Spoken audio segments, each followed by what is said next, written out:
وصلی علی رسول الکریم اما بعد اعوذ باللہ من الشیطان الرجیم بسم اللہ الرحمن الرحیم لقد کان لکم فی رسول اللہ اسوۃ حسنۃ لمن کان یرجو اللہ والیوم الآخر وذکر اللہ کثیرا صدق اللہ مولانا العظیم۔ اللہ تک پہنچنے کا راستہ نبی کریم صلی اللہ علیہ وسلم کی ذات مبارک ہے۔ اگر آپ اللہ تک پہنچنا چاہتے ہیں تو پیغمبر صلی اللہ علیہ وسلم کے اسوہ کو اپنانا ہوگا اور آپ کی اتباع کرنی ہوگی، اور پیغمبر صلی اللہ علیہ وسلم کی عظمت، ان کی اتباع اور ان کی محبت کب نصیب ہوگی؟ ذکر اللہ کثیرہ، جو کثرت سے ذکر کرتا ہو۔ اللہ نے آپس میں جوڑا ہے کہ خدا تک نہیں پہنچ سکتے جب تک رسول اللہ صلی اللہ علیہ وسلم کا راستہ نہ لوگے، اور وہ راستہ کب تم پر واضح ہوگا؟ وہ ذکر اللہ کثیرہ، پہلے ایمان فرمایا، من کان یؤمن باللہ والیوم الآخر، جو اللہ اور آخرت پہ ایمان رکھتا ہے، یہ عنوان ہے، اللہ اور آخرت عنوان ہے۔ جیسے کہیں جی کتنا قرآن یاد ہے؟ الحمدللہ سے لے کر والناس تک۔ مراد یہ نہیں صرف الحمدللہ یاد ہے اور والناس یاد ہے، یہاں پر من کان یؤمن باللہ یہ عنوان ہے، یہاں سے شروع ہوتا ہے، پھر سارے عقیدے آ کر پھر آخر میں یوم آخرت آتی ہے۔ مراد ہے پوری ایمانیات، یعنی اس کا عقیدہ ہر اعتبار سے درست ہے، لیکن یہ عنوان ہے، اول اور آخر کو بیان کر دیا، اور اس میں سارے شامل ہیں۔ رسولوں پر ایمان، جو ایمان مفصل ہے وہ آ گیا۔ اور عمل کیا کرے؟ ذکر اللہ کثیرہ، اللہ کو کثرت سے یاد کرے۔ کوئی جب انسان ذکر کرتا ہے تو اس کا دل روشن ہوتا ہے، کہ دل کا میل اترتا ہے۔ جب دل کا میل اترے گا تو تبھی رسول اللہ کا حسن ظاہر ہوگا، تب آپ کے اعمال کا حسن ظاہر ہوگا، تب آپ کی سنتوں کی اہمیت ہوگی، تب آپ کی ہر کام میں نور نظر آئے گا۔ اگر اللہ کو یاد نہیں کرتا تو دل میلا ہے۔ اگر دل میلا ہو، ابو جہل کو رسول اللہ کا حسن کیوں نظر نہیں آتا تھا؟ اس لیے کہ اس کے دل کے اوپر میل چڑھا ہوا تھا، تو اس کی آنکھ نہیں دیکھتی تھی۔ لیکن قرآن نے کہا کہ ان کے دل بھی نہیں ہے جو سمجھے، ان کی آنکھیں نہیں ہیں جو دیکھیں، ان کے کان نہیں جو سنے۔ حالانکہ آنکھوں والے تھے، کانوں والے تھے، لیکن قرآن نے کہا نہیں، یہ دیکھتے ہی نہیں، اس لیے کہ دل کے جو آئینہ ہے اس کے اوپر سیاہی کفر کی چڑھی ہوئی تھی، لہذا ان کو رسول اللہ کا حسن نظر نہیں آتا تھا۔ اور پیغمبر سلام پر ایمان رکھنے والے وہ کہتے ہیں ہمیں پیغمبر سلام کے چہرے میں سورج چلتا نظر آتا ہے، اتنی انوارات، اتنی روشنی ہے۔ جو پیغمبر سے ایمان لاتے تھے چہرہ دیکھ کر کہہ دیتے کہ یہ چہرہ کسی جھوٹے کا ہو ہی نہیں سکتا، لیکن جن کو نظر نہیں آتا تھا، تو جب ذکر کرتا ہے انسان، ذکر اللہ کثیرہ، جب انسان ذکر کرتا ہے تو اس سے اس کا دل کا شیشہ صاف ہو جاتا ہے، تو پھر پیغمبر سلام کی زندگی سے زیادہ خوبصورت کوئی زندگی نظر نہیں آتی۔ ظاہری، باطنی، چھوٹی بڑی ہر چیز میں پیغمبر صلی اللہ علیہ وسلم کا اسوہ ہی اس کو اپنا مشعل نظر آتا ہے، مشعل راہ نظر آتا ہے۔ اور جب رسول اللہ کے اسوہ کو اپناتا ہے، اللہ فرماتے ہیں یحببکم اللہ، پہلے تم ہمارے عاشق تھے، اب تم ہمارے معشوق بن گئے۔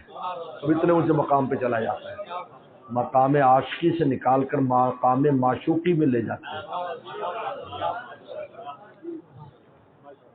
ایک بزرگ کے بارے میں لکھا اوش شریف، کہتے اوش شریف، اوش شریف، یہ اوچ اصل میں اوش لفظ ہے شین سے، اور یہ دراصل نقشبندی بزرگوں کا ایک مرکز ہے ترکستان میں، اوش، یہ اس سے یہ اوچ نام رکھا گیا ہے، کیونکہ یہاں بھی بزرگ تھے، جو ہے حضرت جلال الدین بخاری رحمۃ اللہ علیہ کا یہاں پر مزار مبارک ہے، اور یہ حضرت سہروردی کے بڑے خلفاء میں سے ہیں، اور حضرت بہاء الدین زکریا کے ساتھی ہیں یہ دونوں، تو ان کا یہاں مزار مبارک ہے، تو اس وجہ سے اس نام سے یہ اوچ رکھا گیا۔ جیسے یہاں قطیر آباد ہے، یہ قطیر آباد ملتان کے محلے سے رکھا گیا، اور ملتان کے محلے کا قطیر آباد نام افغانستان کے محلے کے سے رکھا گیا ہے، اصل وہاں ہے جہاں سے لوگ آئے مخاطوانی حضرات، تو انہیں قطیر آباد ہر جگہ کر دیا۔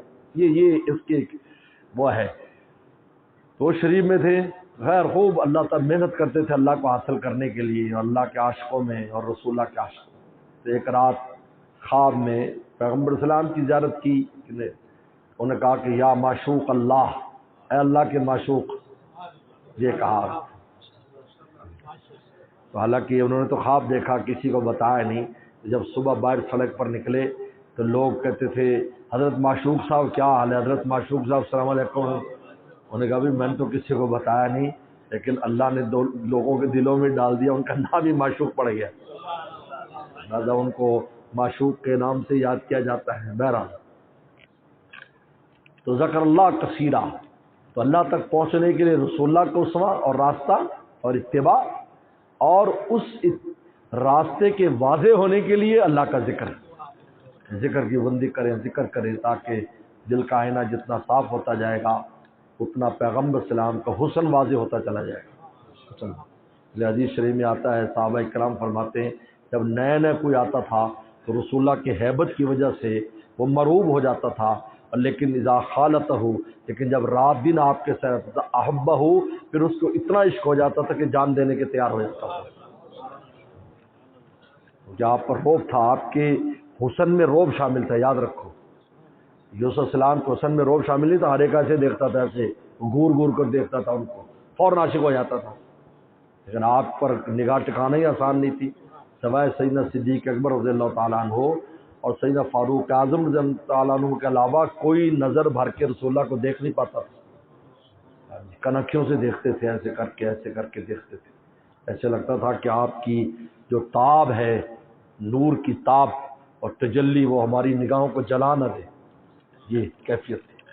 لیکن یوسف السلام تو غلام تھے، بکتے تھے، سب دیکھتے تھے، جب فوراً عاشق ہو جاتے تھے۔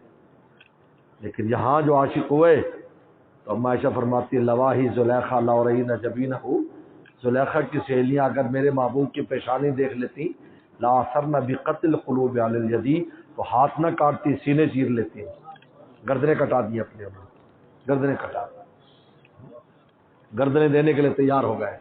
کتنی بڑی بڑی قربانی ہے مردوں نے، عورتوں نے۔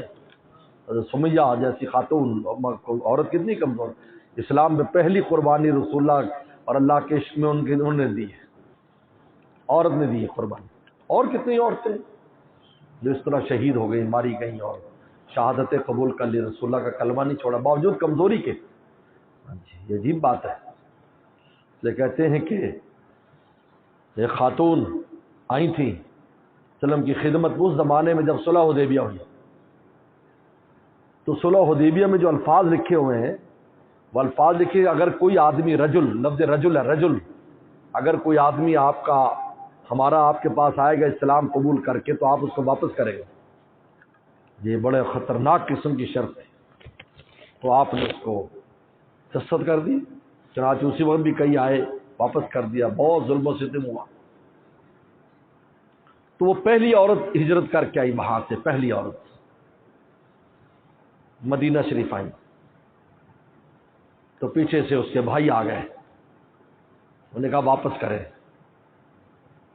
ابتداء آپ نے سوچا کہ بھئی چونکہ معاہدہ ہے، انہوں نے کہا نہیں، مجھے اپنے دربار میں بات کرنے کی اجازت دے۔ انہوں نے تقریر کی بڑی فصاحت اور بلاغت سے، نے کہا اللہ کے نبی صلی اللہ علیہ وسلم، یہ آپ کے ساتھ یہ مرد لوگ ہیں، ان پر مجاہدہ ہے، شاید یہ برداشت کر لیں، میں خاتون ہوں، آپ مجھے واپس کریں گے، اس کا مطلب ہے کہ میں مجاہدے میں فیل ہو گئی تو میں کفر اختیار کر لوں گی، آپ مجھے کدھر دھکیل رہے ہیں، کیا کر رہے ہیں؟